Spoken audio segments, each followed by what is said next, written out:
And a lot of times I see teams with individuals who are a bit older. They're assigned a lot of times some of the, what I would call sometimes babysitting responsibilities, right? So they're not being asked to lean into their technical expertise. They're not being asked to, lead when it comes to how do we manage change best or how are we being innovative. They're being asked to ensure their peers who are less experienced are doing their work, right? Welcome to It Gets Late Early. Today I have with me a special guest, Sandy Matus, and she is here with us from Textio, which is a company that exists to help hire and retain diverse talent. So welcome to the show, Sandy. I'm excited to be here. Thank you very much, Maureen, for inviting me. I'm currently the VP of People for Textio, and as you shared, we focus on ensuring that we provide tooling for organizations to help hire and retain diverse talent. I've been in HR my whole career. I studied HR. I've been doing this for quite some time in a variety of different industries, right? So I've worked in recruiting. I've worked in hospitality. I've worked in finance. And for the last 15 years or so, I've been working in tech startups and really helping organizations move from that startup, scrappy organization into being organizations that are a little more developed and sustain their performance throughout the years. Today, I'm incredibly excited about discussing age discrimination, right? So it happens across so many organizations, and it has an impact beyond of people not feeling supported or respected. It really does impact how people are evaluated, how performance reviews are crafted, and how people grow and the opportunities that people have across the organization, including in tech. Yeah, absolutely. Yeah. So you've been a part of the very early startup world. So you know what that can look like, which I've been a part of as well in many organizations. And I can tell you for sure from firsthand experience, it can seem like a sea of homogeneity, right? It's like all the same types of people, same colors, same, often very male dominated. And so it's interesting to see that after you've been in those organizations, you found yourself in an organization in Textio that seeks to actually increase the diversity and the representation across all sorts of different groups at the workplace. So yes, a big change, I imagine. Yeah, it's incredibly interesting to see, right? I think that a lot of the organizations that I've been a part of say they value diversity, right? And I think that there's few that would actively say that's not something that they're seeking or cognitively trying to obtain. But I think this is the first organization that is willing to take active steps in order to achieve that, right? So there is a underlining expectation that we all contribute to this goal versus in other organizations. There was an organizational goal and there were certain parties or certain divisions that really led that work. The efforts, although present, were just not as we weren't as cognizant of ensuring that those needed to be met, right? So they came to be very performative or just something that we shared with candidates or shared internally, but we weren't actually taking all the necessary steps to make it a reality. Right. Yeah. There definitely is so much performative, optics driven sort of PR out there when it comes to diversity, equity, and inclusion initiatives in the tech world and beyond. Right. But what I found to be so interesting, and obviously it's the subject of this particular podcast, but is the dearth of representation across all age ranges. And so that's something I really want to dig in here and learn from you about, what have you seen as far as age bias data that's been drawn from Textio's software? Yeah, absolutely. So obviously I'm sensitive to age bias. I've experienced it in every organization that I have, not always myself personally, but just in the role that I've been in, right? Being in HR, you get to see all the underbelly of every organization, right? And some of the decisions that are made, right? And it is shocking to truly know that although there's bias across the board and some odd decisions and odd morals happen in every organization, the comfort level that organizations have with making age-related commentary or even, generation, related commentary, it's so broad, right? And no one sees this as being a big issue, right? It's Right. like, I don't understand. Why is this bad, right? And despite training and despite giving discrimination training and speaking to it, it's still very much something that is socially acceptable, and it is acceptable in the workplace as well, right? So I have an infinite number of stories where age has become something that is considered, right, or spoken to at the time that decisions are being made. Right. And this is something that when we did some research at Textio, we found that there's language bias. And what that means is that the use of language is giving us an indicator that there's bias in how these certain groups are being represented. And when you're thinking about age itself, people under 40 are described as being ambitious, 2.5 times more than people who are 40 and older, right? Wow. People over 40 are called responsible, right? And then selfish instead of younger workers, right? And yeah, all these stereotypes, right, really kind of come back, and they're represented in that feedback in that language. So although a manager may not consciously be thinking like, gosh, Sally is 50 and I don't think Sally has a lot of experience, there's some traits that they're applying to Sally in that evaluation, and that will inherently impact Sally's ability to be successful in the organization. It may hinder opportunities, right? And something that I see frequently is there's both that overtness, right, where people come back and say, gosh, so-and-so is super old, right? And it's pretty shocking to hear that, right? Or I'm only going to hire young people. Right. But then there's the things that is not as overt and what you typically see, right, which is these classifications of characteristics that are applied to people, right? Or you see in job postings, grad only, right? I need 2 to 4 years of experience, which again is really meant to target a specific group of individuals, right? You see things as energetic, right? You hear things such as, I'm looking for a ninja, right? And all these things. That's my personal favorite. Yes, it's terrible, I'm like, right? you name me some 50-plus-year-old who self-identifies with the word ninja, and like, come on. It just doesn't happen, right? And it's one of the reasons that Textio exists, is because we help organizations be able to craft job descriptions that is more inclusive, right? And it is not necessarily, trying to attract one audience versus another. It's really trying to make sure that it's inclusive and removes a lot of that language that's really harmful for organizations, right? I don't think organizations always understand the harm that they're creating. And just historically, I think of a time where this idea of especially like older workers being responsible, right? There is this instead of like, you're automatically more mature because you're older. And some of the most immature behaviors that I've ever had to work through are individuals in their 50s and 60s, right? So like, it's such a contrast, right? Of like these assigned responsibilities that are given to people or characteristics, and it's just not necessarily fair, right? And a lot of times I see teams with individuals who are a bit older, they're assigned a lot of times some of the, what I would call sometimes babysitting responsibilities, right? So they're not being asked to lean into their technical expertise. They're not being asked to, lead when it comes to how do we manage change best or how are we being innovative. They're being asked to ensure their peers who are less experienced are doing their work, right? Or they're leading a project, and it may not be something that interests them. So they're not necessarily always aligning what that individual's growth or strengths are, right? Because they are assigning a belief of X because these individuals are a certain age, right? I hadn't thought of that babysitting aspect and how that could deter someone from continuing on the path that would be, reserved for someone who was, quote, ambitious, right? Like, you don't give 100%. Babysitting responsibilities necessarily to the ambitious person. Yeah. I hadn't thought of that. 100%. That's interesting. Right. Yeah. And and I've heard things that are also, tied to, they're not going to leave. They have a family. They're established. So we're not going to invest in them. Right. I need to invest in this young person that's going who might have a flight risk. Might have 100%. Right.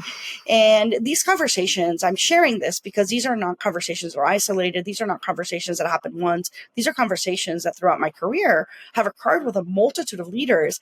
And I don't think any of these leaders are coming in saying, I'm trying to actively harm the people on their team, right?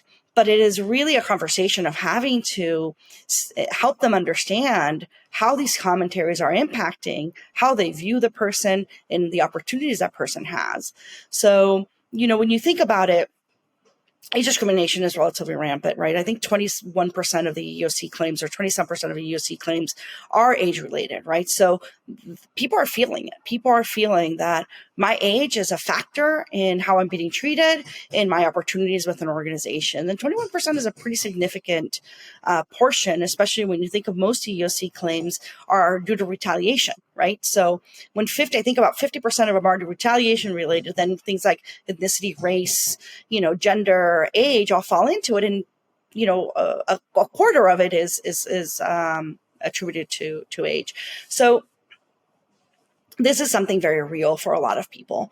And it is something that I coach many, many managers on, and continue to help individuals understand the importance of removing those bias, just like any other bias that you have, right? I don't think any leader would want to come back and saying, oh, I'm making a decision on that person because of their race or because of their gender, right? So getting managers educated on what they need to do is incredibly important, right? Yeah. And to your point, I mean, I think people would, very much, hopefully, good people at least, would bristle at the concept of it being suggested that they were discriminating on people on the basis of race or gender, right? That's not something you want to be associated with if you're a good human. I'm just going to say that.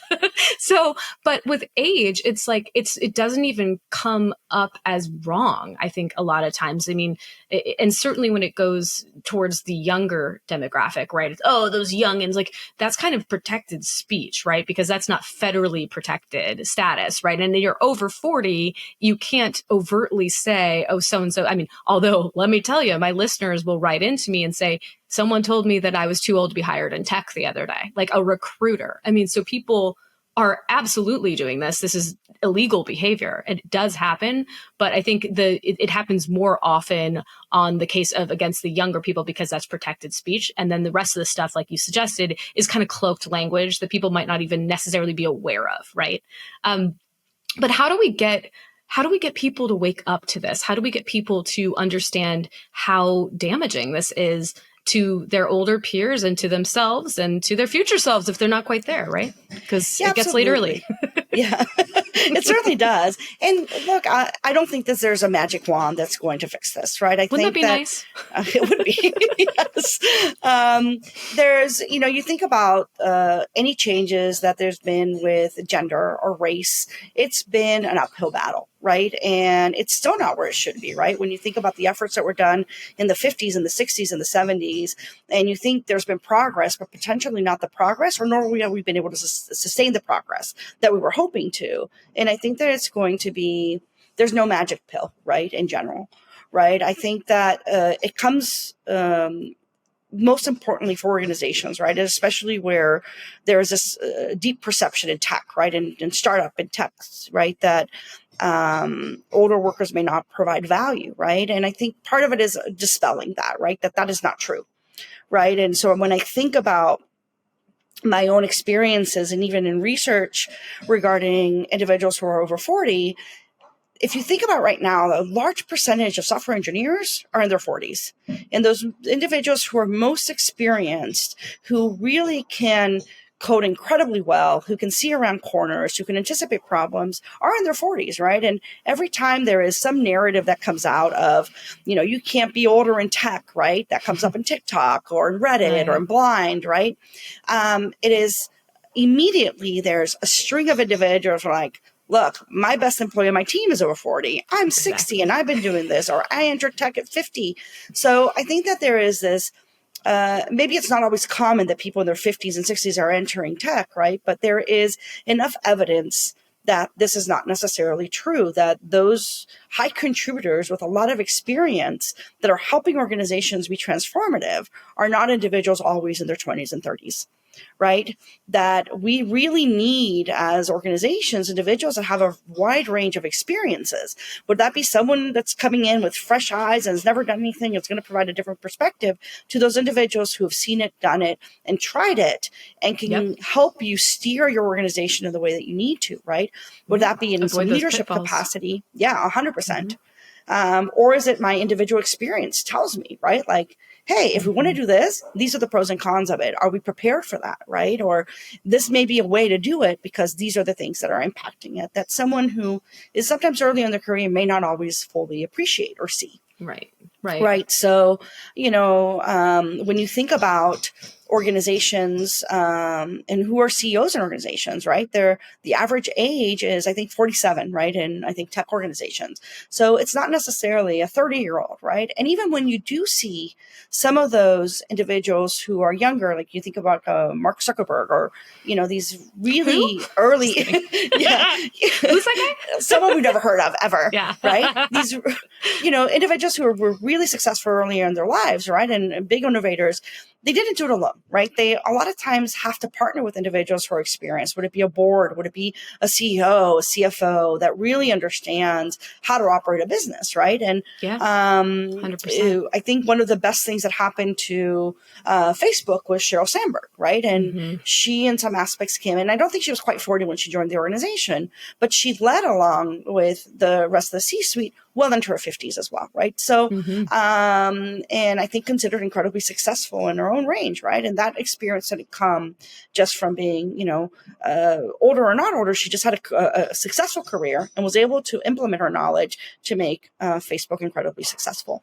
So we see a lot of evidence, right? I see it at work. I see individuals that I've worked with in the last 3 years of Textio, and I can tell the difference between someone who's been there and done that, right? They've been in organizations in their highs and the lows, and they're able to translate that into action, right? Into these things need to happen, right? And I value that so much, and the organization values it, right? So and I know that it doesn't just happen in a Textio. It happens in, this is my third tech startup, right? And I've seen that across the board. I've seen some, young founders make the decision to bring really experienced CEOs and COOs into organizations that have really helped them, transform organizations and be incredibly successful. And then I see it in my personal life too. I think of my parents. I don't think my mom got her master's until she was in her mid 40s. My dad his job requires him to have some good grasp of data management, and he learned R, which is a programming language, in his 70s. So there is a lot of indicators, at least in my life, that a lot of these myths of aging workers are fallacy, right? Absolutely. And then I think there's a conscious effort organizations need to make. And I think this is where the biggest change needs to take place. And I think we have to somewhat vote with our presence or not presence in those organizations. And what I mean by that is a company with a bad culture is going to be a company with a bad culture. I'm not going to be able to change it right now. You're not going to be able to change that. Starts at the top.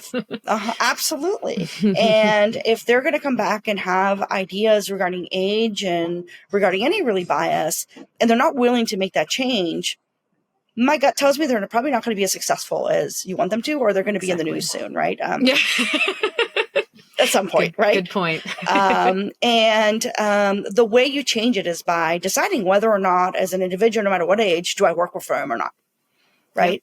And I think that every person needs to make that decision. And I would caution individuals who are entering their career to say, oh, it's okay. Like, I'm okay with an organization that only values how much I can drink. I'm okay with an organization that only values if I'm good at ping pong, whatever may be the case, right? But that organization is not going to be okay with you as you grow your career. So is that where you want to invest your time? And is that where you want to put this is where I grew up, and these are the morals and values that shaped me in my career going forward, right?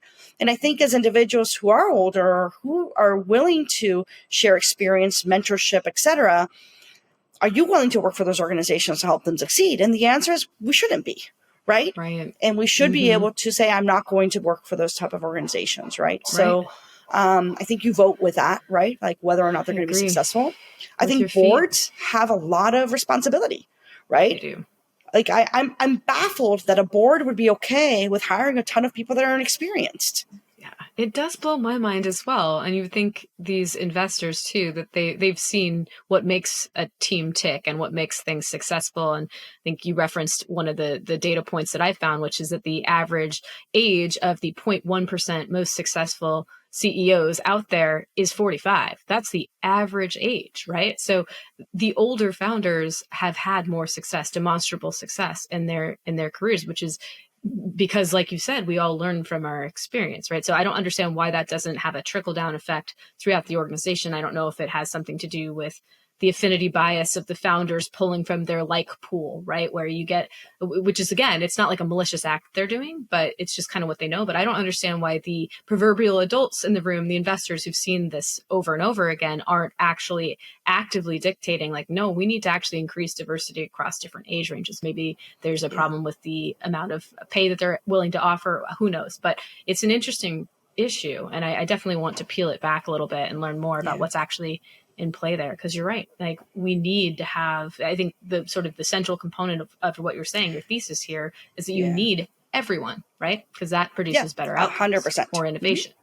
Absolutely. Right. And, it's also known that companies that have individuals that have a broader range of experience, especially startups, are going to be more successful. Right. So there's a lot of indicators where experience matters. Right. And experience tends to be tied some level with age. Right. And not always. Right. So I think there's a general need. I think that, for organizations that are looking to make a shift, right, there's things that they can do. And part of it is they can implement tools like Textio, right? This is one of the things that we do very well, is being able to identify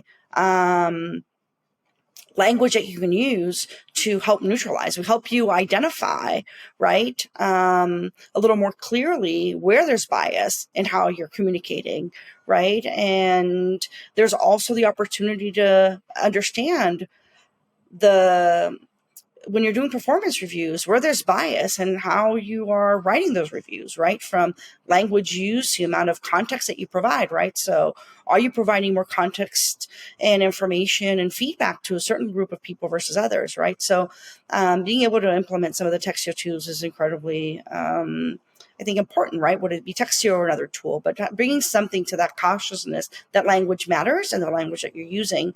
We currently are releasing a report on September 19th. That's an industry report, right? And anybody can look at it at Textio. I believe it's textio.com/report, where you can find out more information regarding how language is creating bias in the workplace, right? Or how bias is influencing, performance in the workplace. There are, you can really make a D&I initiative about age. You never hear that, right? So that's never something that is ever included in any DEIB plan, is age, right? There is a swath of responsibility, normally race and gender, sometimes disability, right? I don't think I've ever seen age purposely, right? And sometimes veteran status, right? So I think there are still some gaps in DNIB plans, but certainly can add that, right? To say, hey, we want a good representation of a population across everything, and not only in leadership, but across both ICs and leadership roles. Exactly. I absolutely preach. I think that's so incredibly important to also look across the organization, not solely at the leadership level, because guess what? Supply and demand, right? There are only so many slots for leaders, and we're all getting older with every single millisecond, right? So, but why do you think it is that the stat that I saw, and I will find it and put it in the show notes, but the stat that I saw is that 92% of DEIB initiatives don't include age, 92%, which sounds like it's very much in keeping with your experience and your understanding of the space. Why do you think it is that we're so far behind on age?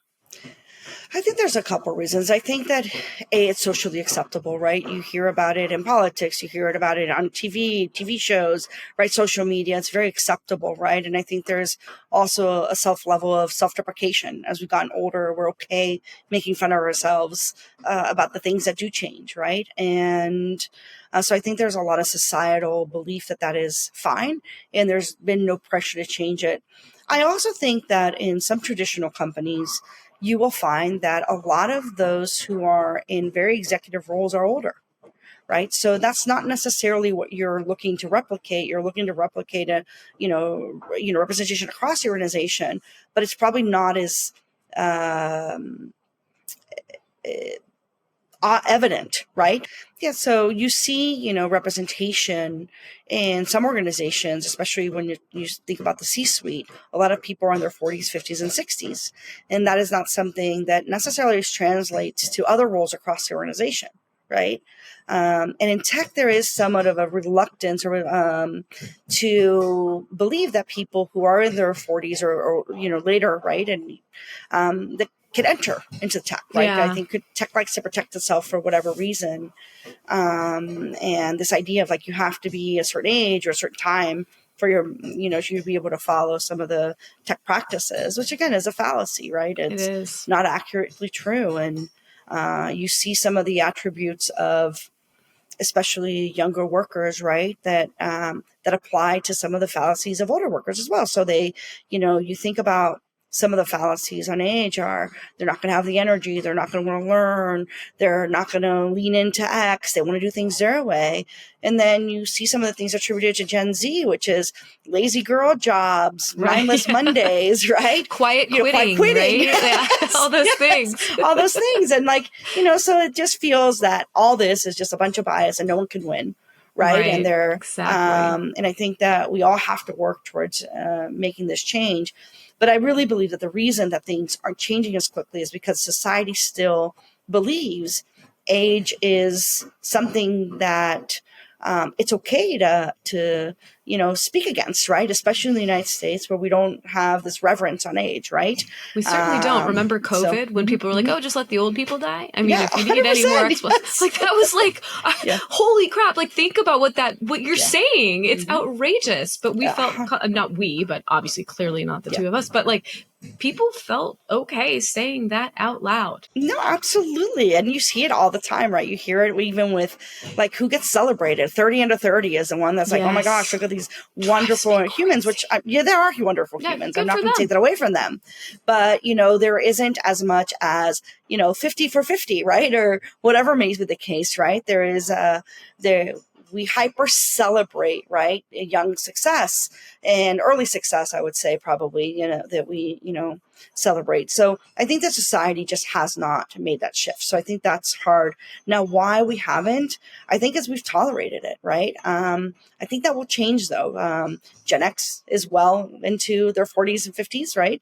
The millennials are starting to hit their 40s, right? They're one of the largest groups, right? And the organization. So they're going to start, coming in. And I think they're coming in with, they still want to contribute a lot, right? They're still able to. They're healthier than counterparts, 30 to 40 years ago.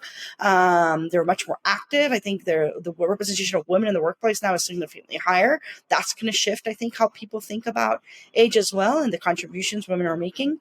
So I think there's a shift that's going to be coming, right? I think that what we want to do is we want to help those who are maybe early millennials or coming into the workforce appreciate the value they bring and not making them feel unappreciated or unheard by providing expertise and mentorship, right? In general, right? So and people need that desperately. Yeah. I mean, that's such a huge, when I think about my own career, that's been such a huge component to my growth is having the people who've gone before me, helping me with the ropes, learning the ropes, getting from A to B faster. And that, now that I've reached a certain age, right? And I feel like I know some things, I can now give back to people who are younger than I am and encourage their growth, right? Like it's critical for a workplace. 100%, right? Like, and 100%, right? And, when you think about like, what organizations are doing, like, are you training your managers to identify these bias? Are you shutting it down when they make these type of comments, right? Probably not. Are you guiding them, right? So there is work organizations need to make that. They have to consciously make that work, right?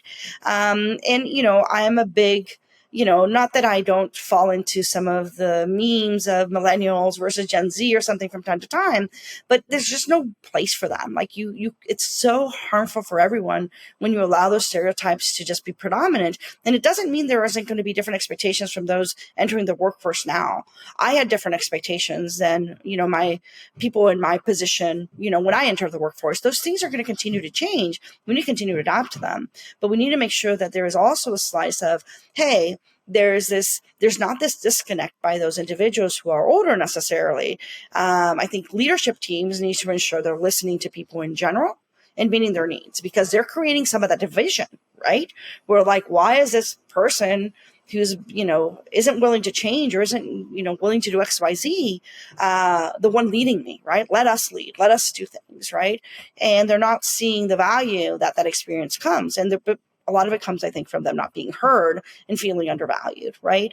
And even in things like, oh, Gen Z doesn't know how to use technology. Yes, they know how to use their iPad and their phone, but when it comes down to really understanding the crux of it, there's complaints about, poor Gen Z coming in and not knowing technology that can be applied to older workers as well. Older workers don't know how to use PDFs, right? Or whatever may be the case. So I think that, again, we are just creating division, and leadership by allowing those type of conversations is allowing a division that shouldn't exist. We're really good at division in the U.S., that's for sure. Yes, 100%. Totally skilled there. Yes, very skilled, right? And, and you hear it so much, and it's just so evident that people are like, yep, age is important, right? And, I go back to politics a lot, right? There's, this idea of like, hey, these people are too old to lead, right? And instead of like, are they competent? Are they serving our needs best? Are they representing the people that they need to be representing? That is a more cohesive argument than whether or not their age is X, right? And the same goes for the workforce, right? So, I think a lot of it is companies just need to make sure that they're training individuals or supporting, that they have good measures to understand who's being left behind, right? So when you look at who's performing, who's your superstars, who's being left behind.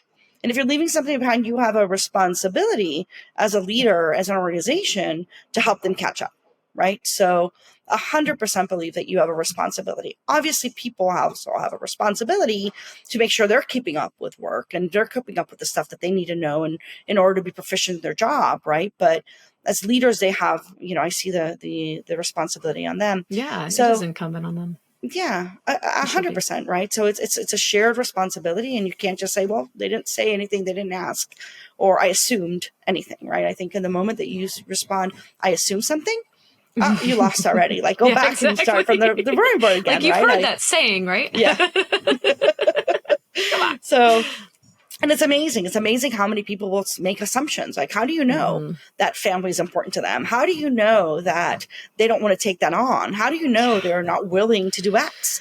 Like, and 99% it comes back to assumptions. Yeah, it really does. And those hit certain types of people harder, right? I mean, I think myself I've heard countless people say, well, there's the assumption that you're a woman of a certain age, you're probably going to go out on maternity leave at some point or another, right? Like, that's something that comes into the mix, whether people say it out loud or not. It's definitely in their brain. It's there. I mean, it's there, right? There is, I don't know how many people are willing to admit sometimes that those biases are there, right? And they're making those active decisions, right? The difference is with age, we hear them as being reasons, right? And both cloaked and overtly, right? And I think that it comes back to what happens when you're stuck in a position where you are, someone who is not necessarily representative of the majority of the organization, right? So if there's individuals, the majority of the people in the organization are 35 and you're, in your late 40s, early 50s, how are you navigating that? So, Sandy, earlier you referenced a report that's coming out from Textio soon about bias. And so I'm curious if you could tell us a little bit more about that and where the audience can find it. Yeah, absolutely. So you can get the latest research on performance feedback by going to textio.com/report. This is coming out on September 19th. And it's a report we're incredibly excited about. I shared a little bit that there is some data regarding age, right? It's indicating that individuals are more ambitious if they're under 40, right? If they're over 40, they're more responsible and selfish. However, it also for us. Yes, not. I don't love it. I know you're being sarcastic, but it's terrible. It's awful. And it goes back to some of the stuff that, we've spoken about throughout the podcast. But it also includes a lot of other information regarding bias, right? So bias regarding race and gender, right, are also included in this feedback. And it's just incredibly powerful to think about the way organizations use language at times so casually, right? So and the impact that can have. And the benefit if organizations could just change that, right? Yeah. If organizations could just think about, like, I'm not qualifying your characteristics, but I am qualifying you based on your results. Yeah. Wouldn't that be nice? That would be great.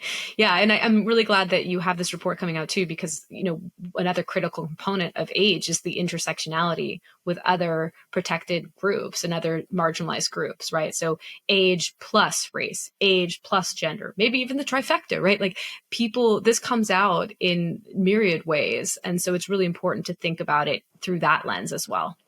No, absolutely. And something that is really interesting is that even as you think about the intersectionality and you think about it, particularly with tech, is that a lot of women in tech are in their 40s. So a lot of women that are revered and considered incredibly strong are over 40, right? So I do believe that this intersectionality is going to continue to drive some level of change, right, in how age is perceived, right? Let's hope so. And I do too. I'm hopeful. And I think it starts with creating some level of awareness.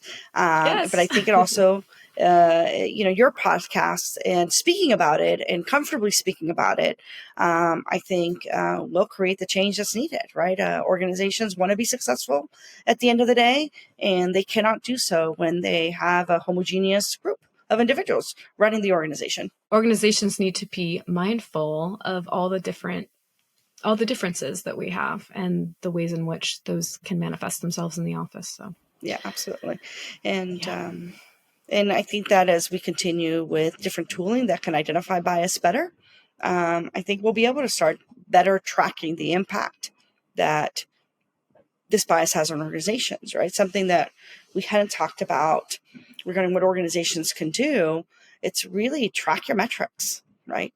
Track your metrics, understand what's happening in your organization, and that will give you an indicator of where there's deficiencies and where you need to ensure that you're leaning into a little bit more, right? And if you see a gap, it's not okay to just say, well, it's age, who cares? That's not a problem. Right? That's a problem for tomorrow, quite literally for me, right? Absolutely. And and look, at the end of the day, Maureen, my hope is that we feel confident enough to be able to speak up when there are issues, right? And that we are good allies to people in our age range, right? Something that I have discovered is that I always felt that I had strong friendships in my 20s and 30s. As I turn into my 40s, the allyship I have, particularly with women in their 40s, is very strong. So not only am I seeing it in those deep-seated friendships that I've had my whole life, but in individuals navigating the world, willing to offer help, right? So I think we need to combine some of that initiative and some of the desire to help each other. Yeah, no, we need to branch out and to bring others into the fold and share our experience and our wisdom with people across different realms and different walks of life. And I mean, I can't tell you how much I've learned from people who are younger than I am, right? And how much I value the friendships and relationships that I've been able to build with them. And I see my younger self in them in some cases too, which is kind of just like a fun trip, It's like, but it's just, I find my own life to be so much richer and my own work experience to be so much richer when I really willingly and knowingly foster relationships across different groups at the office. So it's such a win. It's just, people have to get a little bit outside of their comfort zone. And sometimes people aren't really willing to do that. But man, the payoff is so huge when you do. Oh, it's enormous, right? But I mean, I think it is. I think that there is some support that we need to give each other in order to make that change, right? If, like any change, we can't expect others to change. All we can do is make sure that we are cognizant of when it's happening. We are cognizant of when we're doing it. And we're able to speak up and help others understand the implications of the behaviors or language or actions that they're taking. And that goes across every aspect of our lives, right? Including work. Yes. And it can sneak up on you. I mean, I realized when I went to an age symposium event, I was like, holy crap, I'm ageist. I didn't realize it, but I failed the test, the hiring test immediately. And I was like, oh my God, I've got a lot of work to do too. This is a real big problem, So it starts with everybody just building awareness, and then we can move towards change and fixing it. So I'm really grateful that Textio is out there doing this kind of work on behalf of all of us. So Well, thank you. I am too. I'm very proud of the work we're doing, and I'm very glad that we're able to uplift individuals of all different backgrounds, and that we are able to bring in consciousness to organizations, right? So Yeah. it's something that Better together. Absolutely. Like the tagline of so many tech organizations Yes. and their campaigns. Better together. But like really, like we are. So. But really. Really, At least we're not saying we're all family, right? So yeah, exactly. Check. We've missed that red flag, at least here today. Oh man, Sandy, the conversations I've had with women on and off the record, they're like, I feel a pressure to look at least 10 years younger than I am in order just to hack it in tech. Yep. And I identify with that statement 100%, you know, because you look around and you realize that you could be, in some cases, the mother of the people with whom you work. And you're like, huh, okay. 100%. And I think there is a lot of pressure, right? And to ensure you come across at a specific age, my hope is that will eventually change, right? Because ultimately, forget appearances, right? It's what are you bringing to the table, right? Is what really is important. And organizations need to value that, right? Like if an organization wants to be a good employer, right, and wants to do well, they're going to be valuing individuals for the contributions you make, not for how energetic you look or, you know, what appearances you have, right? It's dangerous when they focus on appearance beyond anything else, right? And I think there's sometimes, you know, you made the comment of like, you know, I could be someone's parent, and, you know, I feel that too, right? There's people coming into the workforce and it's like, oh yeah, I could be your parent, right? There are some behaviors that I've seen sometimes people display that I think they need to be thoughtful of. And people have fallen into the roles of being the advisor, and not in a mentorship type way, right? And in a like, very bad way. Yeah. Yeah, in a bad way. It can be super harmful. Mm-hmm. Yep.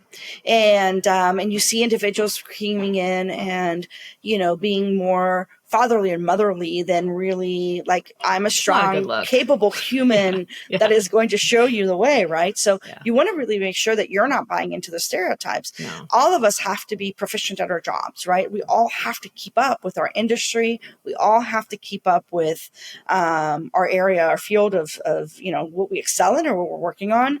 We all have to make sure that we're technically competent, right? There has to be some level of technical competency in the world. And you cannot, 100%. You cannot not have that, right? And what I see in individuals being truly successful in organizations, really no matter what age, is that ability, that growth mindset, right? So that strong desire to learn, super curious. I want to be on top of it, right? And I think organizations, especially startups now, want you to know how we operate. You need to be operationally efficient. You need to be technically savvy enough to be able to keep up with the demands, right? Especially as you think about ChatGPT coming in. If you come back and no matter what age you're in, you're like, oh, I don't see how that's going to impact me, that's going to hinder you, right? And you're going to let others make the determination how ChatGPT is going to help you or any other technology, right? So you have to be on top of it. And I think that especially in startups that have a lot of transparency, there's financial literacy that is expected, right? So if you're in any position, would it be an IC level, an executive level, and you don't feel that you have the handle on how the organization operates, right? Handle on how technology is going to impact your role, and a handle on the finances of the organization, it's going to limit your career at some point, right? It may not hinder and solve roles, but I even think about, you know, non-tech organizations, right? You think about even in manufacturing organizations, right? There is some expectation of if you're going to recommend a change, that you understand how that change would potentially impact, right? Different areas of the organization, right? So you may be very skilled at this, but you say, hey, I think we need to do this. And if you don't understand, well, it's going to cost us, you know, $70 million to make that change for a gain of $1 million, right? Yeah. That may not be a great trade-off. Make it right? Make sense, so, yeah. So, you know, I think that organizations can help individuals by helping them understand, like, how do I think about operations? How do I think about technology? And how do I think about some financial responsibility? And they're just really curious, right? Like, you have to be curious, right? I've reported to people who are significantly younger than me. I've reported to people that have no HR experience in the past. And what I think has made me successful is I'm curious about what their goals are. I'm curious about what is important to them. I ask, how do you want us to communicate? What's important for you, right? I don't say things like, well, we've tried that before and it didn't work, right?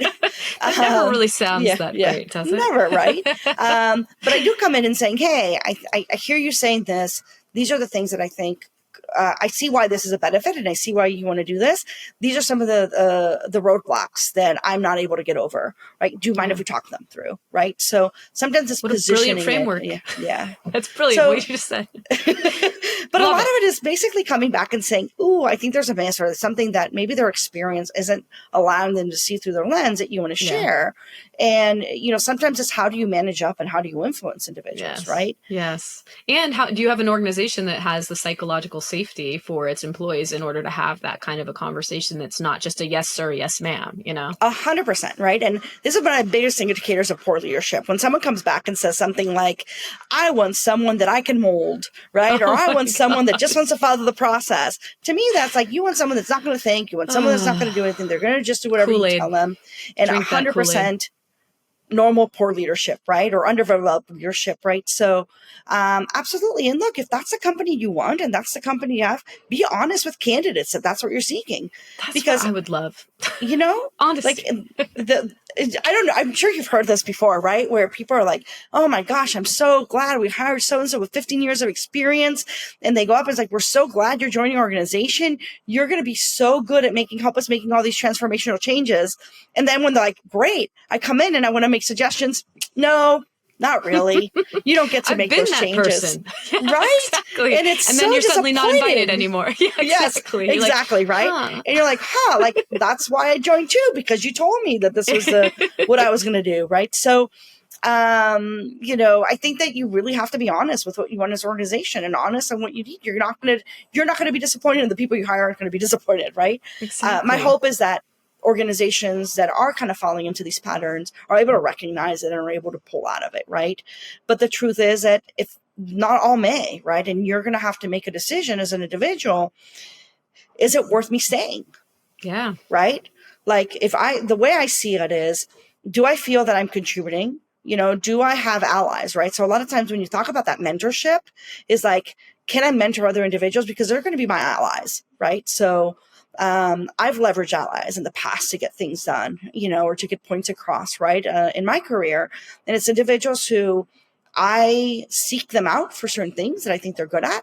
And there are things where they seek me out for the things I'm good at. So I have really strong allyship so that when I'm going to make changes, those are the people I pull from. So if I've done allyship, I think I'm doing my job well, I understand my expectations, I've had a conversation to ask like, hey, what do you expect? Right? I've been in organizations where I've been able to also dictate, like, this is what I need from you. Not everyone allows that, right? But at least you say, hey, help me understand what you expect. I want to make sure we're on the same page of where you see me. When I've mapped out what my growth is, what I need, where are opportunities I'm seeking, and I'm still seeing that I'm being confronted with doubt, where I'm not being promoted, where I'm not being shared information, you have to go. Yeah. Like, I hate to say this, like, people need to decide when they need to go. And I know it's not the answer everybody wants. I think everyone's looking like, what can I do to make sure that this doesn't happen? And I think that you prepare yourself as much as you can by being a strong advocate for yourself. The same advocacy you tell someone that just joined the workforce of like, share your ideas, share what you're doing, share not what you're doing, right?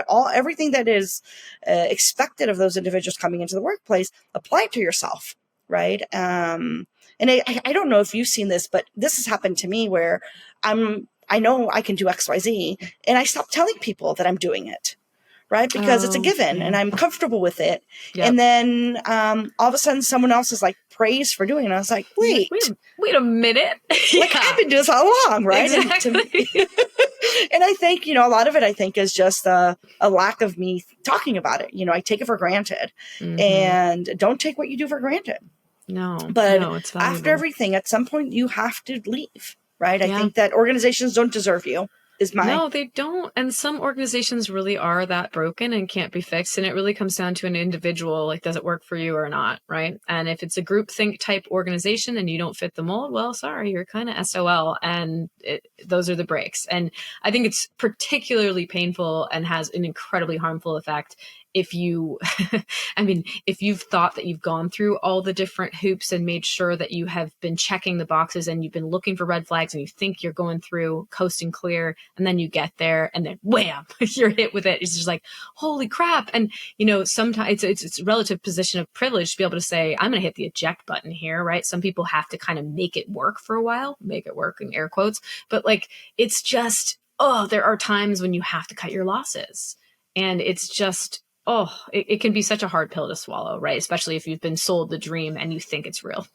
100%, right? And I think that we lie to ourselves all the time, right? All the time. So we make up stories as to maybe this isn't true, or maybe it's just me, or maybe I was sensitive, I'm tired, overwhelmed, whatever may be the reason, right? And you're not looking at it from a more objective point of view, where maybe this isn't the place for you to be successful.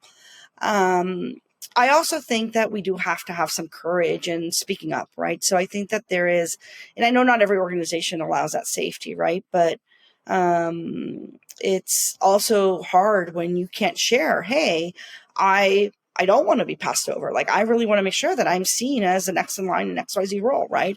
Or I want to stretch opportunity there. Like, what would it take? What do you need? What would you want to see, right, for me to get there is a fair question to ask. And I'm not asking for a checklist. I'm asking for just a conceptual understanding of what you value as a company or as a leadership team.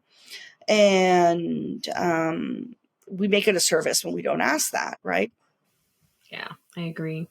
But but also, it's not always up to us, right? It's and sometimes we do have to make that decision. And I think ultimately, if you do feel that you're being discriminated against, like, I think you have to speak up, right? You have to speak to HR. If you need to take it outside of the organization, do you need to talk to the EOC? Do you need to talk to an attorney? Like, ultimately, there are some cases that are just significant enough that I think merit some additional action and change, right? And it's certainly not what I want as an HR person, to have individuals have claim against me or the company in any means, but it's sometimes as an individual, you're in that position, right? And it's important for individuals to know that there is recourse.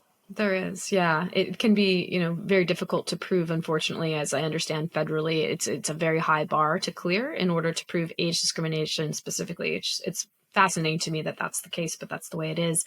But certainly there are more protections in some states and localities. So it just kind of depends where you are. But maybe as we get older, we want to be more mindful about the companies in which we work because of those protections based on location. Who knows?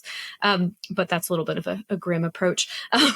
But you're right. There is recourse. So hope is not lost. And like you said, a lot of this goes back to, making sure that companies are actually walking the talk and they are doing the training with their organization, with their leadership, and making sure that they are aware of the biases that they may have, overtly or not, right? So that's why I'm so grateful that Textio exists in the market and that it's doing such great work on that front. So super, super grateful for that, and for you coming to share your experience at Textio and beyond. So thank you so much, Sandy.